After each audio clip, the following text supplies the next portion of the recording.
Hi friends, இன்னைக்கு பிரம்மமுகூர்த்த பூஜையோட 16வது நாள்.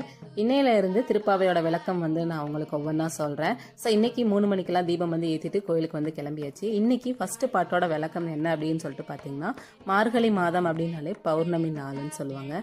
ஸ்ரீவில்லிபுத்தூரில் பிறந்த ஆண்டாள் அம்மா தன்னை ஆயர்குடியில் பிறந்த ஒரு பெண்ணாகவே நினச்சிக்கிட்டு கிருஷ்ணனுக்காக பார்த்தீங்கன்னா அவரை விரும்பி இந்த மார்கழி மாதம் ஃபுல்லாக 30 நாளும் பாட்டு பாடி அவருக்காக அன்பாக நோன்பு பிடிச்சி சக தோழிகளையும் கூட்டிட்டு நீராடி அவருக்காக விரதம் இருந்து பாடிய பாடல் தான் திருப்பாவை. நாம் மிகவும் அன்போடு நோன்பு இருந்து கிருஷ்ணரை வழிபட்டோம் அப்படின்னா நாடு செழிப்பா இருக்கும், நல்ல மழை பெய்யும், நம்ம நினைத்த அனைத்தும் கிருஷ்ணர் பகவான் கண்டிப்பா கொடுப்பாரு அப்படின்னு சொல்லி ஆண்டாளம்மா சக தோழிகளையும் கூப்பிட்டு நீராட வாங்க அப்படின்னு சொல்லி கூட்டிட்டு போறாங்க.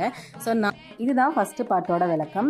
நானும் ரொம்ப பெருமைப்பட்டுக்கிறேன், நானும் ஸ்ரீவில்லிபுத்தூர்ல பிறந்தேன் அப்படின்னு சொல்லிட்டு.